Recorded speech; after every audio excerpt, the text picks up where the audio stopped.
Ada orang yang mengatakan, kenapa ya rezeki saya kok terbatas? Kenapa gaji saya nggak naik-naik? Kenapa penghasilan saya segitu-gitunya gitu? Kenapa kok hutang saya nggak lunas-lunas? Kenapa kok piutang saya nggak dibayar orang? Kenapa keluarga saya nggak harmonis? Kenapa penyakit saya nggak sembuh-sembuh? Ada loh orang yang mengatakan seperti itu. Kenapa bisa seperti itu? Padahal konsep dasar rezeki di dalam Islam adalah kita semua mendapatkan rezeki. Ya, kapan? Sekarang juga. Anda sekarang ini sedang mendapatkan rezeki dari Allah Subhanahu wa Ta'ala yang kalau Anda tahan nggak akan pernah sanggup. Contoh. Bismillahirrahmanirrahim. Assalamualaikum warahmatullahi wabarakatuh. Magnet rezeki, satu sama terhubung. Titipkanlah kepadaku satu ayatmu yang bisa membuat aku mengetahui rahasia di balik peristiwa ini dan mendapatkan solusi hanya darimu. Al-Fatihah. Bismillahirrahmanirrahim. Assalamualaikum warahmatullahi wabarakatuh. Alhamdulillah, summa alhamdulillah, wassalatu wassalamu ala rasulillah wa ala alihi wa sahbihi wa wala wa la hawla wa la quwata illa billah, amma ba'd. Alhamdulillah, senang sekali bisa bertemu dengan sahabat-sahabat semua di channel YouTube Magnet Rezeki. Saya doakan semoga Anda mendapatkan keberkahan, kemuliaan, kejayaan dari Allah Subhanahu wa Ta'ala, sehingga Anda semakin dekat dengan impian Anda, cita-cita Anda, hajat-hajat Anda, dan Anda pun semakin dekat dengan Allah Subhanahu wa Ta'ala. Oke, kita akan melanjutkan materi kita, dan kali ini kita sudah sampai ke jurus yang kedua berjudul Perisai Rezeki. Sebelum kita lanjut, bagi teman-teman yang belum subscribe di channel YouTube ini, silakan subscribe di tombol di bawah, karena subscribe itu gratis dan Anda akan mendapatkan update-update dari konten-konten di channel ini. Ada orang yang mengatakan, kenapa ya rezeki saya kok terbatas? Kenapa gaji saya nggak naik-naik? Kenapa penghasilan saya segitu-gitunya gitu? Kenapa kok hutang saya nggak lunas-lunas? Kenapa kok piutang saya nggak dibayar orang? Kenapa keluarga saya nggak harmonis? Kenapa penyakit saya nggak sembuh-sembuh? Ada loh orang yang mengatakan seperti itu. Kenapa bisa seperti itu? Padahal konsep dasar rezeki di dalam Islam adalah kita semua mendapatkan rezeki. Ya, kapan? Sekarang juga. Anda sekarang ini sedang mendapatkan rezeki dari Allah Subhanahu wa Ta'ala yang kalau Anda tahan nggak akan pernah sanggup. Contohnya, nafas. Bisakah Anda menahan nafas selama 5 jam saja? Tidak akan pernah sanggup. Itulah salah satu contoh dari rezeki Allah Subhanahu wa Ta'ala. Kita nggak akan pernah sanggup menahan rezeki Allah. Karena rezeki Allah itu datangnya dipaksa. Kalau seandainya ada orang yang mengatakan bahwa kenapa kok rezeki saya nggak ada? Kenapa kok rezeki saya terbatas? Bukan karena rezekinya yang nggak ada, tapi karena dia menahan dirinya dari rezeki Allah Subhanahu wa Ta'ala. Konsep dasar dari perisai rezeki ini adalah rezeki itu datang seperti air bah. Dia seperti air yang banjir turun dari atas, kita ada di bawah. Kira-kira kalau ada orang di bawah, lalu kemudian air banjir turun dari atas, ada nggak orang yang nggak kena airnya? Kayaknya nggak mungkin ya. Semua pasti terkena airnya. Hanya ada satu golongan orang yang ketika air banjir itu datang dan dia tidak mendapatkan airnya adalah orang-orang yang membangun benteng, membangun bendungan, membangun perisai. Sehingga akhirnya air itu datang melimpas dan dia tidak terkena ke airnya. Begitulah konsep rezeki Allah Subhanahu wa Ta'ala. Allahnya mau kasih rezeki, tapi kitanya yang membangun perisai itu. Nah, maka, kalau kita sudah memahami tentang konsep ini, untuk mendapatkan air bagaimana? Sederhana, buka aja bentengnya.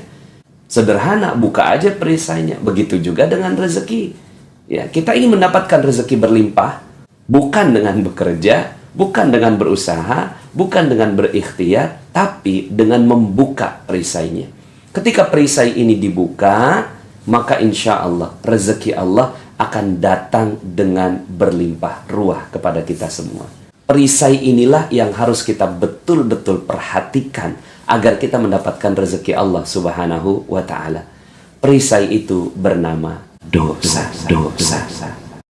Ya, tidak ada yang lain. Kalau seandainya kita sekarang ini berada dalam kesulitan hidup, kita berada dalam keterbatasan rezeki, bukan karena Allah tak mau kasih rezeki, tapi karena ada dosa-dosa yang menghalangi diri kita dengan rezeki Allah Subhanahu wa Ta'ala. Semakin tebal dosanya, semakin jauh diri kita dari rezeki Allah Subhanahu wa Ta'ala. Dan sangat erat korelasinya antara dosa dengan rezeki. Makin banyak dosanya, makin jauh rezekinya. Makin sedikit dosanya, makin Allah Subhanahu wa Ta'ala berikan rezeki yang berlimpah. Hal ini Allah Subhanahu wa Ta'ala kemukakan di dalam Al-Quran, surat Nuh ayat 10-14. A'udzu billahi minasyaitonir rajim. Bismillahirrahmanirrahim. Faqultu astaghfiru rabbakum innahu kana ghaffara yursilis samaa'a 'alaikum midrara wa yumdidkum bi amwalin wa banin wa yaj'al lakum jannatin wa yaj'al lakum anhara ma lakum la tarjuna lillahi waqara wa qad khalaqakum atwara. Maka minta ampunlah kalian kepada Allah. Innahu kana ghaffara, sesungguhnya Allah Maha Pengampun. Kalau Allah sudah ampuni, maka sederhana. Allah Subhanahu wa Ta'ala janjikan yursilis samaa'a 'alaikum midrara, akan Allah turunkan kepadamu hujan dengan lebat. Masya Allah, ya. Hujan dengan lebat, bukan dengan rintik-rintik, bukan dengan gerimis, hujan dengan lebat. Ini adalah tamsil dari rezeki, bahwa Allah Subhanahu wa Ta'ala akan turunkan hujan yang lebat. Hujan ini kan barokah, hujan ini kan rezeki. Allah tambahkan di ayat berikutnya, wa yumdidkum bi amwal, akan Allah tambahkan harta demi harta. Coba lihat konteksnya. Allah tidak mengatakan wa yumdidkum bil khairat. Allah tidak mengatakan Allah akan tambahkan kebaikan demi kebaikan. Tidak. Allah langsung katakan akan ditambahkan harta demi harta dalam bentuk jamak. Allah yang menjanjikan harta untuk kita di dunia. Ini adalah janji Allah Subhanahu wa Ta'ala. Tapi caranya bukan dengan yang lain. Caranya adalah dengan menghilangkan dosa. Ketika dosa kita udah hilang, maka Allah akan tambahkan harta demi harta demi harta demi harta. Mau berapa banyak? 100 juta per bulan? 200 juta per bulan? 300 juta per bulan? Ya, asal sebut. Kita minta kepada Allah Subhanahu wa Ta'ala, mudah bagi Allah. Syaratnya satu, sudah tidak ada lagi dosanya. Wa yumdidkum bi amwalin wa banin, dan Allah tambahkan anak-anak. Ya, bisa jadi bukan hanya anak biologis, anak keturunan, anak cabang, anak perusahaan, anak buah, dan seterusnya. Wa yaj'al lakum jannatin, dan Allah tambahkan kebun-kebun. Selain dari usaha yang dia buat, Allah Subhanahu wa Ta'ala tambahkan kebun-kebun yang lainnya. Mungkin kita bilang, ya Allah udah gak sanggup lagi ngurusnya. Wa yaj'al lakum anhara, dan Allah akan tambahkan sungai-sungai yang mengalir membuat subur itu si kebun. Setidaknya ada dua janji Allah dalam ayat ini. Ya, yang pertama harta berlimpah ruah, yang kedua passive income. Duduk diam, rezeki datang sendiri. Syaratnya satu, yaitu kita menghilangkan dosa. Maka inilah konsep dasar dari magnet rezeki. Dan konsep dasar juga dalam Islam, kalau seandainya kita ingin mendapatkan rezeki yang berlimpah dari Allah Subhanahu wa Ta'ala, bukan dengan kerja keras. Ngapain kita kerja keras? Tapi terus berbuat dosa. Ya, kita kerja keras, terus berbuat dosa. Oke lah, kalau seandainya dapat uangnya. Tapi diambil kesehatan oleh Allah Subhanahu wa Ta'ala, diambil barokah dari Allah, diambil keharmonisan dari Allah Subhanahu wa Ta'ala. Anak kena narkoba, ya, istri selingkuh, suami selingkuh, kemudian rumah seperti neraka. Mungkin banyak hartanya, tapi Allah Subhanahu wa Ta'ala ambil harta yang lainnya, ya. Karena kan rezeki bukan cuma sekedar harta, tapi juga banyak hal. Nah, maka kalau kita ingin mendapatkan keberkahan dari Allah Subhanahu wa Ta'ala ini, ingin dapatkan rezeki Allah ini, maka caranya sederhana, pakai cara Allah. Ya, cara Allah ini adalah dengan menurunkan perisai, menurunkan dosa. Lalu dosa apa? Ya memang banyak sih, ya. Maka dalam jurus-jurus berikutnya di dalam magnet rezeki kita akan membahas lebih detail. Makanya ada 101 jurus. Dengan berbagai macam pendekatan-pendekatan, kita melihat perisai-perisai yang terkadang kita sadar atau kita tidak sadar, ya, bahwa itu ternyata merupakan perisai dari rezeki kita. Maka kalau seandainya boleh kita berikhtiar, bekerja, bersungguh-sungguh, maka bersungguh-sungguhlah menghapuskan dosa-dosa kita. Ya. Ada orang yang bersungguh-sungguh, dia pergi pagi pulang sore, pergi pagi pulang malam untuk mencari sesuatu. Tapi sepanjang dia bekerja, dia berbuat dosa lagi. Dia ambil harta orang, dia korupsi, dia menurunkan timbangan, ya. Kemudian dia tidak jujur kepada pelanggannya dan seterusnya. Maka apa yang terjadi pada kehidupan orang ini? Yuk sama-sama kita jalankan materi perisai ini. Percaya nggak dengan konsep ini? Kayaknya nggak percaya. Percaya dengan konsep ini? Ya, turunkan perisai, rezeki berlimpah ruah. Percaya? Kayaknya nggak percaya. Percaya nggak? Kayaknya nggak percaya. Kenapa saya seperti ini? Karena memang Allah yang mengatakan, malakum la tarjuna lillahi waqara. Kenapa kalian nggak percaya? Itu Allah yang katakan. Kita nggak percaya dapatkan rezeki berkah banyak, berlimpah, dan pasif income. Nggak percaya kita. Buktinya kita nggak percaya apa? Buktinya kita nggak percaya masih buat dosa. Ya. Nah, untuk menyederhanakan, ya, ada satu cerita yang ingin saya ceritakan kepada Anda semua yang menjadi model bagaimana keajaiban Allah Subhanahu wa Ta'ala datang dengan konsep perisai rezeki ini. Ada seorang nenek. Nenek ini tiap harinya minta-minta. Dia nggak tahu kalau minta-minta itu dosa. Bagi dia nikmat gitu, sekedar meminta kemudian dia dapat. Maka tiap harinya dia meminta-minta sampai akhirnya dia tahu lokasi basah dan lokasi kering dalam meminta-minta. Nah, lokasi basah itu bukan cuma sekedar di perempatan. Kalau ada ustadz ceramah tentang sedekah, itu basah ya. Akhirnya dia datanglah ke pengajiannya Ustadz Yusuf Mansur. Ya, tapi bukan untuk ngaji, untuk jadi alat praktikum ya. Pada saat jamaah semuanya didoktrin sama Ustadz Yusuf Mansur untuk bersedekah, dia ada di luar untuk menampung dana-dana sedekah.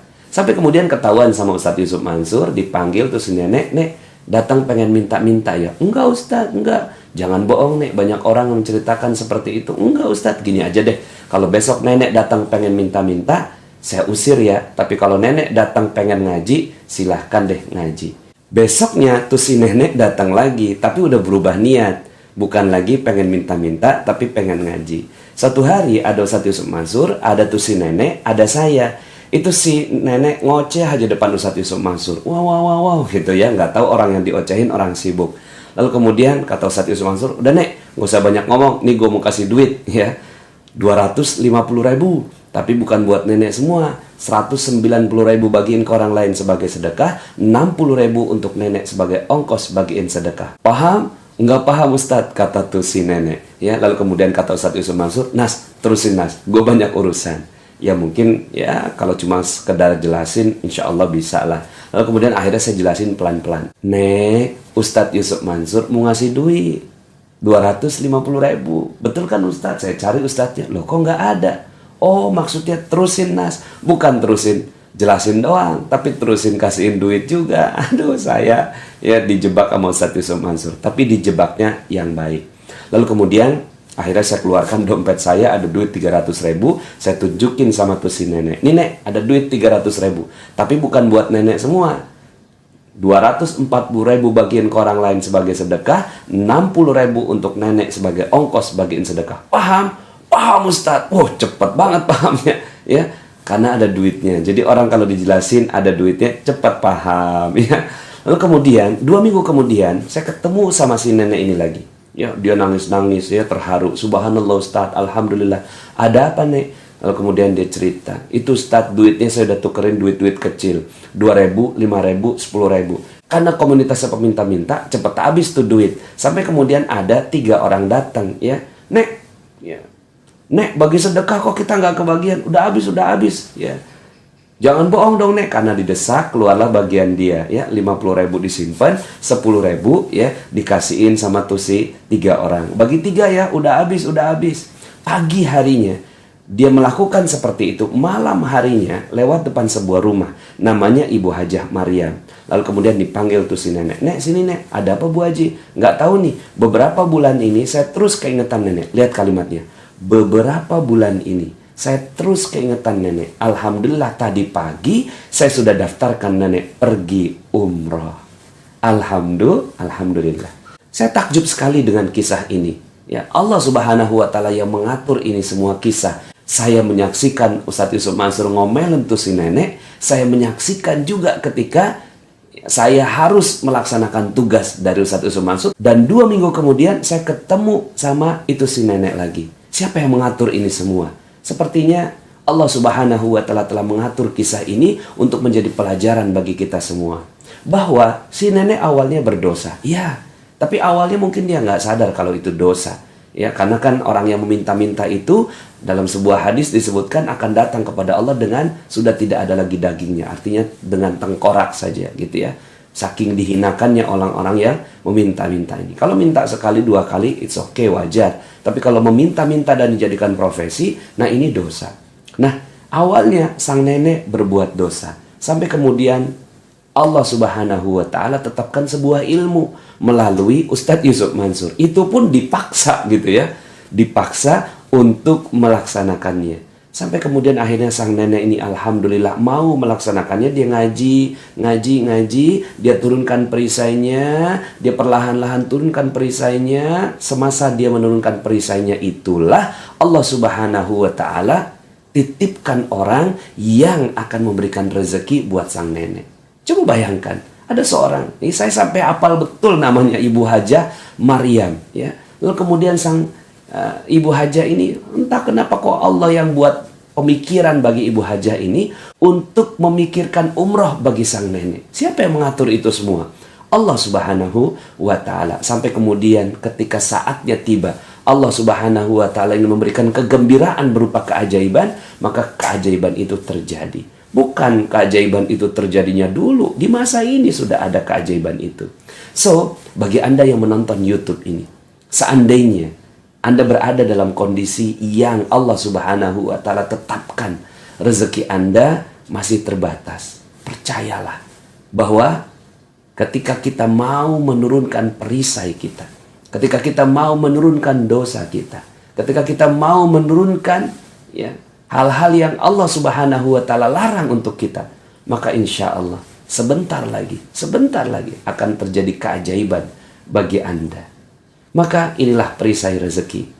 Kalau kita ingin dapat keajaiban, turunkan perisainya, maka insya Allah keajaiban akan datang pada Anda semua. Kita cukupkan part yang pertama ini. Yang penting Anda memahami konsep dasarnya, dan insya Allah kita akan lanjutkan dalam part yang kedua. Saya Nasrullah, billahi taufiq wal hidayah. Assalamualaikum warahmatullahi wabarakatuh. Aku udah ngomong belum, perisainya itu adalah dosa. Teman yang belum subscribe dan baru saja menemukan channel ini, silahkan subscribe. Insya Allah Anda akan mendapatkan materi-materi yang terbaik dari channel ini. Insya Allah Anda adalah makhluk yang ajaib. Tinggal kita sempurnakan faktor-faktornya. Dan insya Allah dalam video-video berikutnya kita akan lanjutkan materi ini sampai Anda menemukan potensi terbesar diri Anda dan menjadi makhluk ajaib sebagaimana yang Allah Subhanahu wa Ta'ala inginkan untuk Anda. Sampai jumpa. Assalamualaikum warahmatullahi wabarakatuh.